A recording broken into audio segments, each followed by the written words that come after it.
Hello, this is Jane Goodall. Greetings to everyone around the world.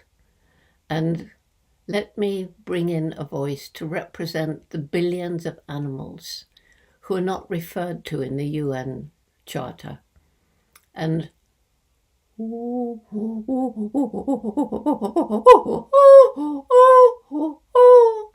the greeting of the chimpanzee, the animal I know best, the animal most like us. We're going through very dark times as this COVID-19 pandemic sweeps around the world. So much suffering as people fall sick, including doctors and nurses on the front line, working selflessly to help others.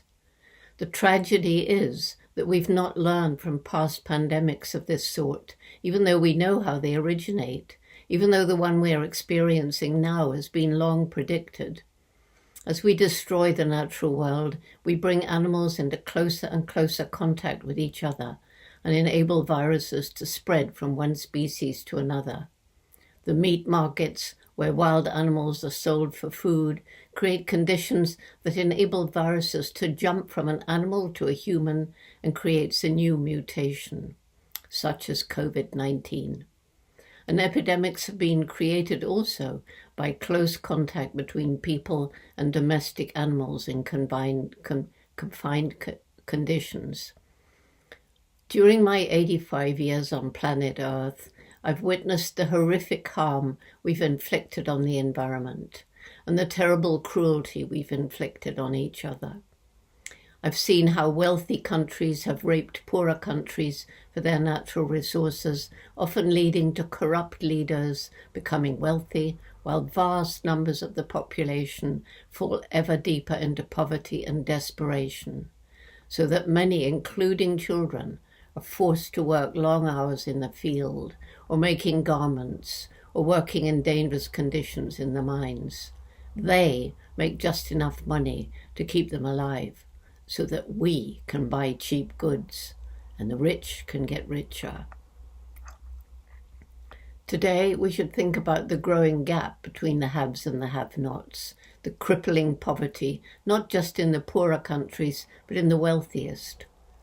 Homeless people in London and New York sleep on streets where the wealthy walk past without a thought, whilst they ride the elevator to luxury apartments and champagne dinners. So many of us take things for granted. We buy food in the supermarket and waste a lot. There's always water in the tap or to flush the toilet.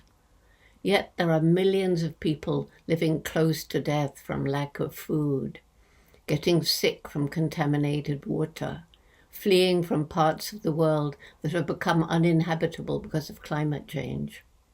And the climate crisis is having the most devastating effect on the poor. It is not only from war and persecution that refugees flee today.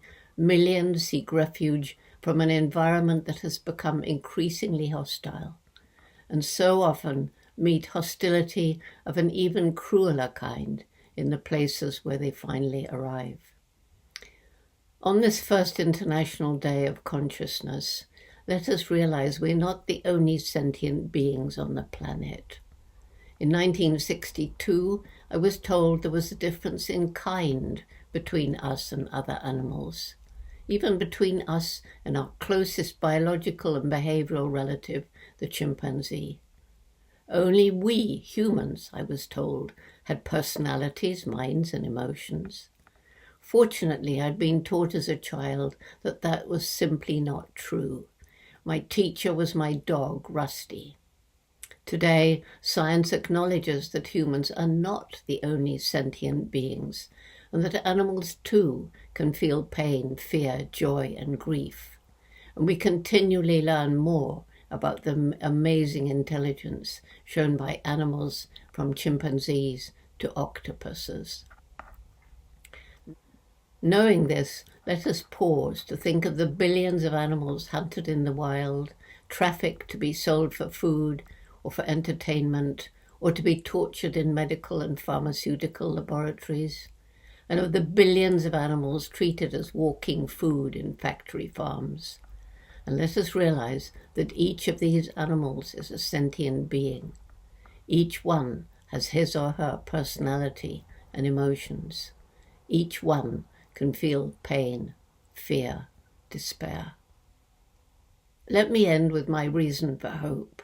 We will get through this pandemic as we have got through others.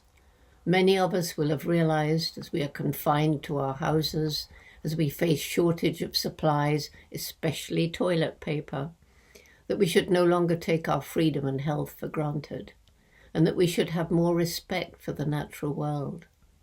Then we shall be better people, more understanding, more compassionate, more respectful of each other and of the animals with whom we share this planet. This is the first International Day of Conscious.